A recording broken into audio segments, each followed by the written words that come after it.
Hello dear students, this is Bhagyashree Wankhede from Electronics and Telecommunication Department, NIT Polytechnic Nagpur.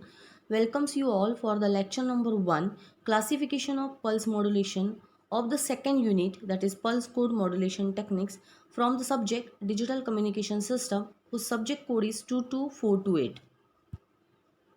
The vision of the department is to nurture proficient diploma engineers to meet the needs of technological advancement in the field of electronics and telecommunication engineering. और इस vision को fulfil करने के लिए हमारे पास 5 missions हैं, यानी 5 steps है जिसकी वजह से हम ये विजन को कंप्लीट कर सकते हैं. तो first mission is imparting quality education for to meet society and industry needs. Mission 2 is provide ethical and outcome based education for the development. Mission 3 is inculcating creative thinking through innovation and co and extracurricular activities among students. Mission 4 is enhance the leadership skill and employability or higher education. And mission 5 is seeking continuous improvement of knowledge and skill. Now the PEOs यानी program educational objectives after completion of the diploma society या industry 2 या 3 साल के बाद student से क्या demand करती है या क्या एक्सपेक्ट करती है वो फुलफिल करने की जो जिम्मेदारी है that is completed by the program educational objective. Our first PEO is provide socially responsible environment friendly solution to electronics and telecommunication engineering related broad based problems adapting professional ethics. PEO2 is adopt state of the art electronics and telecommunication engineering broad based technologies to work in multidisciplinary work environment. And the last PO3 is solve broad based problems individually and as a team member communicating effectively in the world of work. Now the pre requisite knowledge का मतलब है कि आज का topic complete करने के लिए हमें ऑलरेडी कौन से चीज़ों की जानकारी होना ज़रूरी है. तो एनालॉग कम्युनिकेशन क्या होता है ये आप लास्ट सेमेस्टर में पढ़ चुके हो. इसके पहले भी हमने प्रीवियस जो लेक्चर्स हैं उनमें भी डिस्कस किया है कि एनालॉग कम्युनिकेशन क्या होता है. इसके बाद एनालॉग कम्युनिकेशन के एलिमेंट्स क्या होते हैं ये भी हमें पता है. मॉड्यूलेशन टेक्निक्स एनालॉग कम्युनिकेशन में कैसी होती है ये भी हमें पता है. उसी टाइप से हमारा जो डिजिटल कम्युनिकेशन जो है वो भी हमें पता है कि डिजिटल कम्युनिकेशन की क्या क्या ब्लॉक्स होते हैं, डिजिटल डेटा कैसे फ्लो होता है, कुछ इंपॉर्टेंट डेफिनेशंस हमने देखी हुई है. तो ये सारा नॉलेज होना ज़रूरी है पल्स कोड मॉड्यूलेशन को समझने के लिए. Now the course outcome. आज का जो टॉपिक है ये यूनिट नंबर 2 से बिलोंग करता है और यूनिट नंबर 2 का जो कोर्स आउटकम है वो है use various pulse code modulation techniques. अब ये पल्स कोड मॉड्यूलेशन टेक्निक्स क्या होती है ये हम इस यूनिट में डिटेल्स में देखने वाले हैं. और AICTE ने हमें 7 प्रोग्राम आउटकम्स दिए हैं, यानी after completion of our diploma कि कुछ क्वालिटीज़ स्टूडेंट में जनरेट होनी चाहिए. वो क्वालिटीज़ यानी ही हमारे प्रोग्राम आउटकम्स हैं. तो ये 7 प्रोग्राम आउटकम में से 4 प्रोग्राम आउटकम को आज का ये जो CO है, CO नंबर 2, वो सेटिस्फाई करता है. और एक PSO that is programme specific objective और आउटकम उसे भी ये सेटिस्फाई करता है, इसलिए यहाँ पे ये मैपिंग दिया हुआ है. नाउ द लर्निंग आउटकम का मतलब है कि आज का टॉपिक कंप्लीट करने के बाद हम क्या क्या सीखने वाले हैं या हम किस चीज़ में माहिर हो सकते हैं. So we will be able to classify the pulse modulation. Exam point of view भी बहुत इंपॉर्टेंट है कि पल्स मॉड्यूलेशन के क्लासिफिकेशन क्या होते हैं ये दिखाना है. उसके बाद describe the difference between the analog and digital pulse communication. जैसे हमें पता है कि 2 टाइप के कम्युनिकेशन है, एक एनालॉग भी है और एक डिजिटल भी है. तो एनालॉग और डिजिटल में क्या डिफरेंस है दोनों कम्युनिकेशन में. उसके बाद में एडवांटेजेस क्या है पल्स मॉड्यूलेशन के, ये हम आज के टॉपिक में देखने वाले हैं. Now will first look the meaning of pulse modulation कि पल्स मॉड्यूलेशन क्या होता है. अब तक आप लोगों ने देखा है कि हम जो भी इंफॉर्मेशन ट्रांसमिट करते हैं that is in the form of sine wave, है ना. यानी ये एनालॉग सिग्नल होता है और ये एनालॉग जो सिग्नल होता है वो बहुत ही स्लो होता है, लॉन्ग डिस्टेंस ट्रैवल नहीं कर सकता.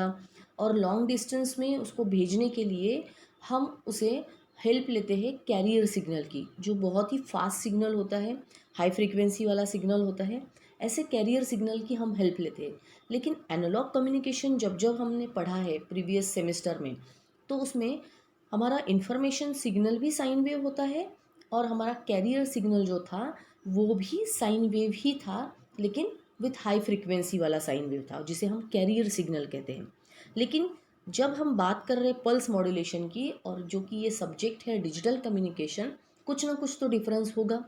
तो जो हमारा इंफॉर्मेशन सिग्नल होता है वो तो रहेगा हमारा हमेशा साइन वेव ही, है ना, क्योंकि हम जो भी बात करते हैं, जो भी डिफरेंट सोर्सेस है, वो जनरली हमारा एनालॉग सिग्नल ही देता है। लेकिन उसे जब हमें फास्ट वे में भेजना है, तब यहाँ पे जो चेंज किया गया है, जो कैरियर सिग्नल है, इंस्टेड ऑफ साइन वेव वो हमारा रहेगा अभी रेक्टेंगुलर वेव, यानी in the form of pulses. ठीक है। In pulse modulation the carrier is in the form of train of periodic rectangular pulses. It can be either analog और digital. अब analog और डिजिटल क्यों कहा गया है ये हम नेक्स्ट स्लाइड में देखेंगे। ठीक है। तो एनालॉग पल्स मॉड्यूलेशन का मतलब क्या बता रही हूँ मैं, पल्स मॉड्यूलेशन है, इसका मतलब कैरियर सिग्नल स्क्वायर वेव ही होना चाहिए, रेक्टेंगुलर वेव ही होना चाहिए। लेकिन एनालॉग पल्स मॉड्यूलेशन के कौन से टाइप्स है, PAM, PWM, PPM, यानी pulse amplitude modulation, pulse width modulation और पल्स पोजीशन मॉड्यूलेशन, जिसमें हम पल्स की जो विड्थ होती है या पल्स का जो एम्पलीट्यूड होता है या पल्स का जो पोजीशन होता है उनमें चेंजेस करते हैं। जैसे यहाँ पे आप पैम का एग्जांपल देख सकते हो। ये जो पल्स है ये रेक्टेंगुलर फॉर्म में है, लेकिन according to this analog signal हम ये पल्स का एम्पलीट्यूड चेंज कर रहे हैं। एम्पलीट्यूड है ना, कुछ जगह ये कम है, फिर ज़्यादा है, फिर और थोड़ा कम है। ये किसके अकॉर्डिंग है, इस साइन वेव के अकॉर्डिंग। जैसा ये साइन वेव नीचे जा रहा है तो इसका एम्पलीट्यूड भी कम हो गया एज़ कम्पेयर टू दिस। जब ये हाईएस्ट लेवल पे था पिक पीरियड पे, तो यहाँ पे इसका एम्पलीट्यूड ज़्यादा हो जाता है। वैसे पल्स विड्थ का मतलब क्या है, जो कैरियर सिग्नल है हमारा ये कैरियर ही है ना, ये जो कैरियर है इन the form of rectangular pulse. अब जैसे जैसे ये साइन वेव एम्पलीट्यूड बढ़ेगा, इसके हिसाब से इस पल्स की विड्थ कम ज़्यादा होती रहेगी। ये भी देखिए यहाँ पे पल्स की विड्थ बढ़ गई है जब साइन वेव की हाइट ज़्यादा है यानी एम्पलीट्यूड ज़्यादा है। जब इसका सबसे कम रहता है पिक यहाँ पे, तो एम्पलीट्यूड यहाँ पे कम हो रहा है एम्पलीट्यूड, तो इसका विड्थ भी कम कम होते जा रहा है। फिर निगेटिव डायरेक्शन में ज़्यादा है एम्पलीट्यूड, तो निगेटिव डायरेक्शन में विड्थ ज़्यादा हो गया है ना। तो according to the nature of this sine wave ये कैरियर सिग्नल अपना विड्थ चेंज कर रहा है। यहाँ पे देखिए nature of the sine wave पे डिपेंड करता है कि ये कैरियर सिग्नल अपना पोजीशन चेंज कर रहा है। जब साइन वेव हाईएस्ट पिक पे रहता है तो position of the pulses are away from each other, और जब ये निगेटिव डायरेक्शन में आता है तो पल्सेस की पोजीशन एक दूसरे के पास पास हो जाती है। तो ये जो टाइप्स है ये टाइप है एनालॉग पल्स मॉड्यूलेशन के।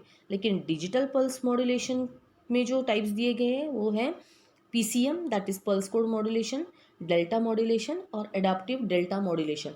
ये तीन मॉड्यूलेशन की टेक्निक्स ही हमें इस कंप्लीट यूनिट में पढ़ना है, और ये क्या होता है ये हम अभी डिटेलिंग में देखेंगे। अब यहाँ पे देखिए क्लासिफिकेशन। तो टाइप्स ऑफ मॉड्यूलेशन के दो क्लासिफिकेशन है, एक कंटिन्यूस वेव और एक पल्स मॉड्यूलेशन। कंटिन्यूस वेव का मतलब कैरियर साइन वेव के फॉर्म में रहेगी यानी कंटिन्यूएशन में रहेगी, और पल्स मॉड्यूलेशन में साइन वेव रेक्टेंगुलर पल्स के फॉर्म में रहेंगे यानी स्क्वेयर वेव के फॉर्म में रहेगी। समझ में आया पहला डिफरेंस टाइप्स ऑफ मॉड्यूलेशन में। कंटिन्यूस वेव और मॉड्यूलेशन का मतलब carrier in the form of sine wave, carrier in the form of square wave. उसके बाद कंटिन्यूस वेव मॉड्यूलेशन जो हमने लास्ट सेमेस्टर में जो हमारा सब्जेक्ट था एनालॉग कम्युनिकेशन, जिसको हम PEC भी कह सकते हैं, तो ये सब्जेक्ट पढ़े थे।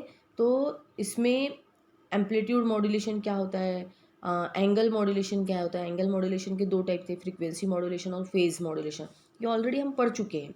इसके बाद इस बार हमें जो पढ़ना है वो है पल्स मॉड्यूलेशन। तो पल्स मॉड्यूलेशन में दो टाइप बताया हमने, एनालॉग मॉड्यूलेशन और डिजिटल मॉड्यूलेशन। और एनालॉग मॉड्यूलेशन के तीन टाइप है, पैम यानी पल्स एम्पलीट्यूड, पल्स विड्थ और पल्स पोजीशन मॉड्यूलेशन।